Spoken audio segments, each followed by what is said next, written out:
My name is Joshua Bohn, and from my parable project, I did an interpretive analysis of the parable of the pearl, found in Matthew chapter 13, verses 45 and 46.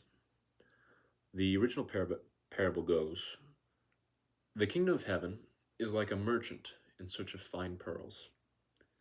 When he found one very precious pearl, he went and sold all he owned and bought it." My updated version of this parable goes, "The kingdom of heaven is like a stock bro in search of low stocks.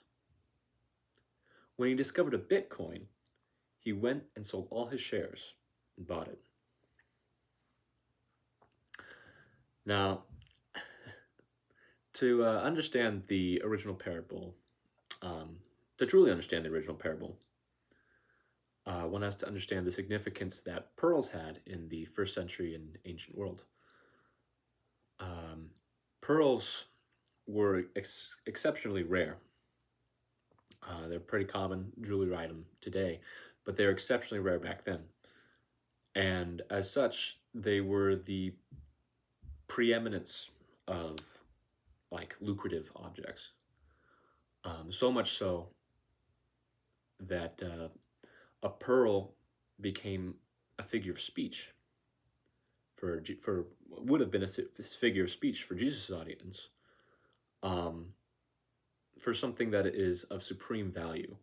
There are stories and tales, both in Jewish and Greco-Roman culture, of people obtaining a pearl, and the wealth they get from selling that one pearl sustains them for all the rest of their days.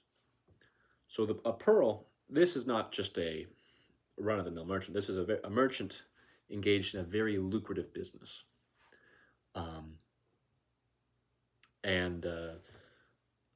This factors into Jesus' meaning, because if the words "the kingdom of heaven is like," he is directly comparing the value of the kingdom of heaven to the very precious pearl. It's important to understand that this merchant who sells everything he owns to obtain the precious pearl is not sacrificing. This parable is not about sacrifice. Because the merchant is obtaining something that is worth more than what he had. So it is not even in a poetic sense, but in a literal economic sense. The pearl was worth more. It was worth everything he had traded for it. And the same way, the kingdom of heaven, Jesus is saying, is worth everything that we have. It's worth more than what we have. And we ought to be willing to trade up, because that's logical. And that's what the good news is.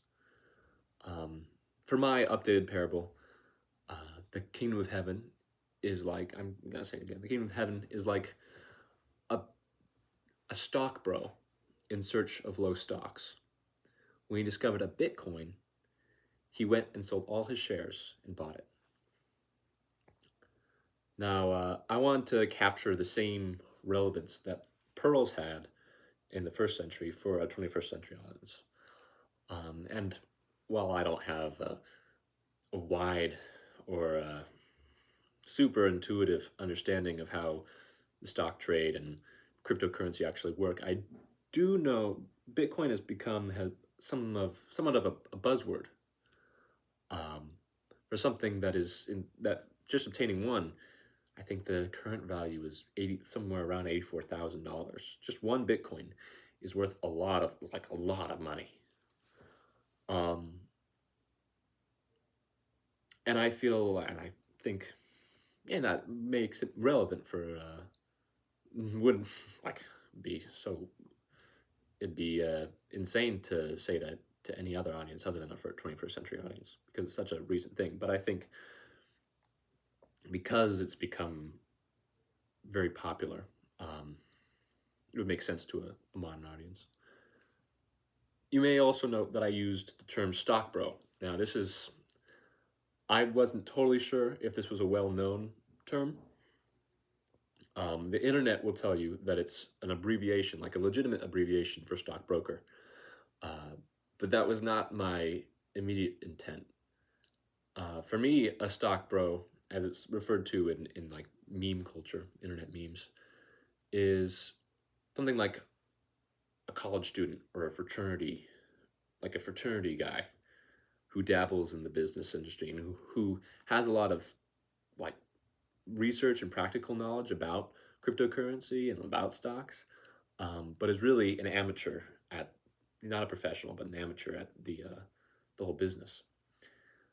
Um, it felt important to me to use that term, stock bro, to illustrate an amateur obtaining a Bitcoin, which would be worth, for an amateur, would totally be worth all his stocks, all his shares, and anything else. And so it illustrates a good example of trading up for the kingdom of heaven. But it was important for me to use that because I feel like if I just use stockbroker, a Gen Z audience would think, and Gen Z audience was in particular what I wanted to go for here, would think of someone who's adult and professional and maybe already has enough money to purchase Bitcoin. But for it to be a stock bro, it'd be like another student, it'd be like another college student. And I think with that image in mind, it captures the same amount of joy that Jesus would have been trying to capture and illustrate in his original parable, where finding this precious pearl is not an instance of sacrifice, it's an instance of joy, of elation, like, oh my gosh, it's like I've won the lottery. And it really would be an instance of where the trade is actually to your benefit rather than to you letting go of what would be worth more. Yeah. And so that was my parable. Thank you for listening, and tell me what you think.